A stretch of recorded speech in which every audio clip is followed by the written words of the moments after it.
Hey, I have a question for you. Have you ever thought that climate change might not be so bad after all? If you did, you're not alone. Have you heard of Bill Gates? Bill Gates used to be one of the strongest advocates for taking action against climate change, but recently, as recent as last month, he started to soften his stance and pretty much said that hey, it's not going to be as bad as we thought. We have climate scientists who are saying that what he said is irresponsible, but we also have a lot of people celebrating, saying that finally Bill Gates is on the right side of history. He's finally saying what should be said. But this debate, as new as it might seem, is not that new. It's called the alarmist versus the technologist, and it's existed in the environmental science, the climate change space for quite a bit. In 2019, I came across this podcast on the Freakonomics radio, and here they talk about these two conflicting ways of looking at the climate change problem. Some see it as nothing to be too worried about because human ingenuity will eventually solve it.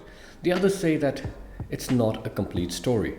These solutions come at a cost, and there needs to be a real alarm, a real concern to take this problem seriously and have more societal as well as political solutions put into place for climate change.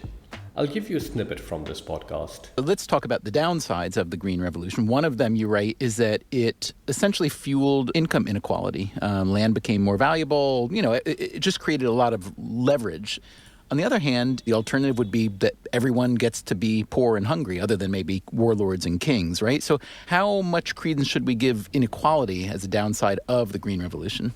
I think you should give quite a bit of credence to it, because when we say inequality, it sort of minimizes the actual experience. Just as we were talking about, when a smallholder's farm is able to grow 4 times as much food, the land becomes 4 times as much valuable, and it becomes worth stealing. And in countries with very weak institutions, which is unfortunately most of the world, it was stolen, often with the active support of the elites in the government. And huge numbers of people were pushed off the farms and forced into slums, and communities were broken up. And what about the environmental costs of the Green Revolution then? The big environmental costs of this are nitrogen pollution, what we talked about before. So did Borlaug later in life acknowledge the costs of the growth that he helped produce? On that question, with a little bit of suspense, I leave that podcast over there. I would recommend you go and take a listen to it. It is a very enlightening discussion. I'm not going to say that we have the best presenters for both sides over there, and I definitely did not like the technologist. I think he was a bit patronizing, but regardless, it is a good discussion to really think about the climate change problem, because it is a problem, right? Solutions have to be made, and solutions are made, right? So just like the technologist in here, Bill Gates is actively investing into technologies that I would say are supposed to solve climate change and many of the problems associated with it, because climate change is a problem because there are problems associated that arise from climate change itself, right? So I want you to take a look at just Microsoft itself. They have invested heavily, I think upwards of $800 million at this point, into new businesses and ideas and innovations and startups that will provide solutions to climate change. Companies like Microsoft have been doing what is called strategic procurement, right? They've been investing into companies that are developing the solutions for climate change related problems today. And that way, in the future, when the societies are looking for them, when the pain from climate change is much higher, these companies will stand to benefit and profit. And in turn, so will Microsoft. So it's to say that this company itself is not unbiased. It does have its favorite players when it comes to technologies and solutions. And it definitely does keep an optimistic view. It does not want humanity to be wiped out, societies to fail, because they are a source of business in the future. So that's the technologist view to look at it, right? We have solutions that we can make today and implement them to protect ourselves from climate change or solve or even adapt to the climate change problems, scenarios that emerge, right? But there's the other aspect of it, pain. We already see just I would say relatively minor effect from climate change today than what we should be expecting in the future. And we already see deaths, we already see poverty, we already see inequality rising in the present.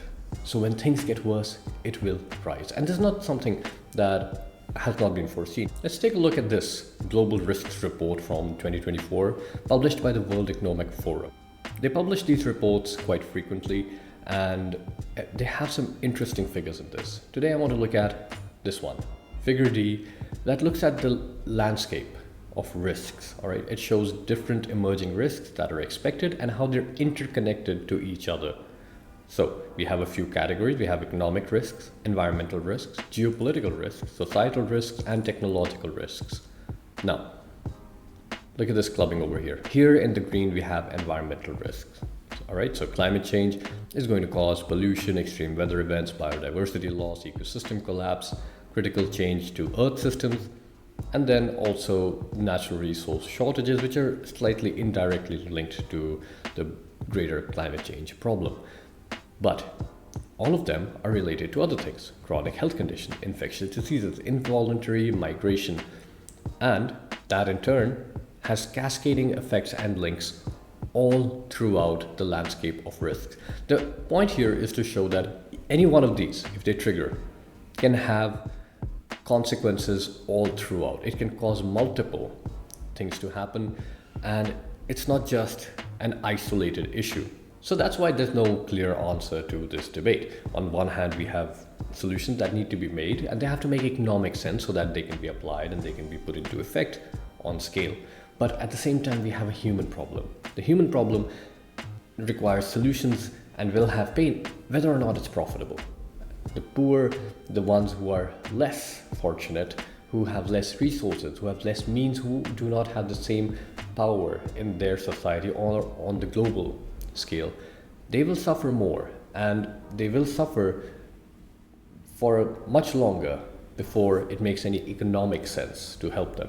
So what is the solution, right? And that's why this debate, it can't die away. It does not die away. It keeps coming up in one form or another. We have people changing sides. We have people like Bill Gates who have their own vested interests in it. And then we have people like you and me who have to really ask the question, what is the right amount of sacrifice? When is the pain too much? How many people is it tolerable? And where are you on the scale?